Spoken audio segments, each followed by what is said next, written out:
Breaking news, guys. I don't know how you lot are going to digest this, but Naftali Bennett, the ex-Prime Minister of Israel, literally justifies genocide live on air. Guys, watch this.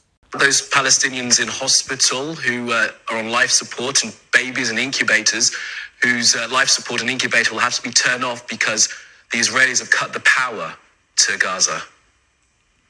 Are you seriously keep on asking me about Palestinian civilians? What's wrong with you? Have you not seen what happened? We're fighting Nazis. We don't target them. Now, the world can come and bring them anything they want.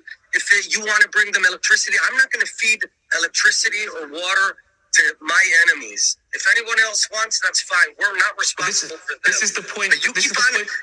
I want to tell you. Listen to me right now. I've heard you enough.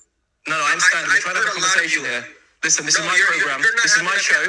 And I am asking the questions. You're raising your voice, and I've asked you, and we've already stopped, please, and let me finish.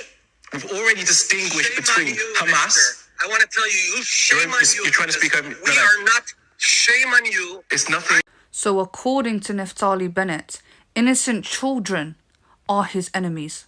Now, I wanted to dissect some of his lies, and he said that if anybody wanted to offer aid to the Palestinians, they can. But this is a clear-cut lie. Sinai for Human Rights reveals that Egyptian aid trucks loaded with supplies and fuel for the Gaza Strip had to turn back after receiving warnings from Israel of potential bombing if they proceeded. Israel sent a message to Egypt today stating that if it transports fuel trucks to the Gaza Strip, it will bomb it. Also, he is violating the Geneva Convention by imposing collective punishment on innocent civilians. Under Article 5, Protection of the Civilian Population, the civilian population and individual civilians shall enjoy general protection against dangers arising from military operations. To give effect to this protection, the following rules, which are additional to other applicable rules of international law, shall be observed in all circumstances. The civilian population as such, as well as individual civilians, shall not be the objects of attack. Acts or threats of violence, the primary purpose of which is to spread terror among the civilian population, are prohibited. An attack which may be expected to cause incidental loss of civilian life, injury to civilians, damage to civilian objects, or a combination thereof, which would be excessive in retaliation to the concrete and direct military advantage anticipated. Attacks against the civilian population or civilians by way of reprisals are prohibited.